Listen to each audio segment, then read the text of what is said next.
Remember Napster, that awesome free music sharing service back in the day? Yes, it caused quite a stir in the music industry, and the Troubles Court ruled against it in 2001. Now we fast forward to the modern digital world where the greatest war in the media comes from robot reporting of news that brings enemies writing their people, their journalists. That's pretty wild. It's like a whole new frontier in the realm of copyright missions of the Napster for news scenario. Except this time, these bots mimic the work of real reporters. Pretty mind-blowing, right? Enter the New York Times and take legal action against OpenAI, an AI company, and lead the charge of using their information without proper authorization. But here's the drama. The Times isn't the only one feeling the heat. Now writers, musicians, and even software developers are collaborating friendly, openly voicing their concerns about the contribution of AI to their intellectual property to train smart algorithms. Is this the beginning of the end for traditionalist journalism as we know it? Or are we just experiencing potential toothache from underground technology struggling to cast out its own niche? Let's talk about this. Think that your favorite newspaper publishes an amazing article. Now imagine you're using specialized software to replicate it almost exactly the same way, making minor changes as you've created it yourself. That's the root of the matter with the media and AI. The New York Times says that OpenAI and other companies use their accounts to train AI models and then profit from them without proper licensing. On the other hand, OpenAI maintains their innocence and insists that they did not do any evil. But journalists are understandably afraid of what this means for their future. This challenge is not just a minor controversy. This has far-reaching implications for the media industry, copyright law, and the way of emerging technologies. Essentially, there are many different perspectives on the relevant claims, from the fate of the media to the nature of AI. The struggle between the New York Times and OpenAI has turned into a messy legal war. Although the New York Times sued OpenAI for alleged data theft, OpenAI has vehemently denied these allegations. But journalists are nervous, fearing that AI could eventually make their jobs useless. Now, there is talk of Congress undoing these issues, but they reach a stalemate, struggling with clashing ideas about how to resolve this naughty mess. On the other hand, technology suckers are wary of factors that can tie up its progress in AI development. In contrast, media organizations support fairness for their geeky plot. Hey, we should be paid for our work, they are reported. It is truly a sticky pickle situation. Consider that you're talking to a highly intelligent software like ChatGPT, asking about some historical events that can benefit from popular publications like New York Times and even news sources. Called LLMs, these programs have gotten endless training in large datasets, including newspaper links. Think of it like teaching a child by showing examples. Data helps the LLM hone its ability to provide strong feedback. The use of copyrighted materials such as media content is the main source of the power of these systems and the success of companies like OpenAI. However, the New York Times is not happy that their content is being used for free, leading to a lawsuit against OpenAI. It is subtly evil. While AI is undoubtedly smart and innovative, I think the use of copyrighted material is cleanly moot. The New York Times accuses OpenAI of using its accounts to train its AI systems without proper licensing. And hey, that's not legal. According to the Times, this allows OpenAI to basically mimic features that give news stories or content reviews a little bit of suspicion similar to the Times' original work.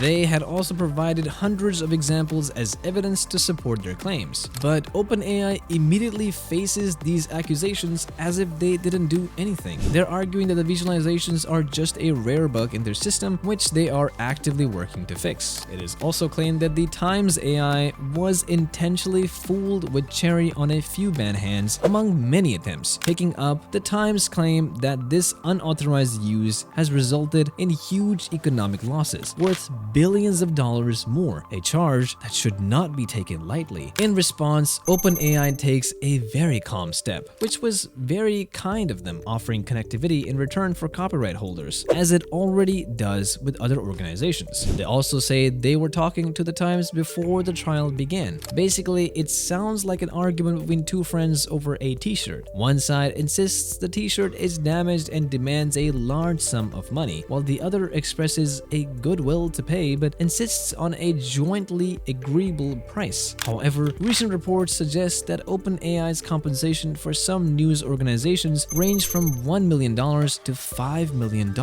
apparently. In fact, if these lawsuits don't hang back on their face, the potential financial clues for companies like OpenAI could be well over just a few $100,000. It's like offering a $5 coupon for accidentally spilling coffee on a $1,000 designer jacket, a rather unfair reward that doesn't sit well with the unhappy party. The New York Times is not the only fighter in this AI project. Writers, music artists, and software developers are entering the fight, taking legal action against companies like OpenAI that are supposedly tasked with trained AI model. Just imagine, they are pouring their hearts into composing a song or creating a masterpiece of code in 1999 and discover an AI that proves to be their own creation. How heartbreaking that would be. These illegal issues have extended beyond literature and music. Getty Images and other artists have also sued AI companies for using their copyrighted images, and to be honest, that's fair. It's a major resource for lawyers, and the rumors include likely hefty fines for AI companies involved in these legal fights. Deeming the hero and villain in this AI story is not as cut and dry as one expects. Both sides have given valid information. While the New York Times seeks to protect its property, AI companies need access to data to learn and improve. But where do we define boundaries? Can AI clearly draw attention without stealing the light? The answer is shifty, my friend. Currently under discussion in the lower courts. Yeah, that's right. Will it lead to a pleasing combo of innovation and intellectual property rights, or will it turn into a noisy courtroom of non-stop patent suits? Heavy words, I know. Only time holds the answer. But one thing is for sure, the story about AI is far from over, and we are all madly watching, popcorn in hand.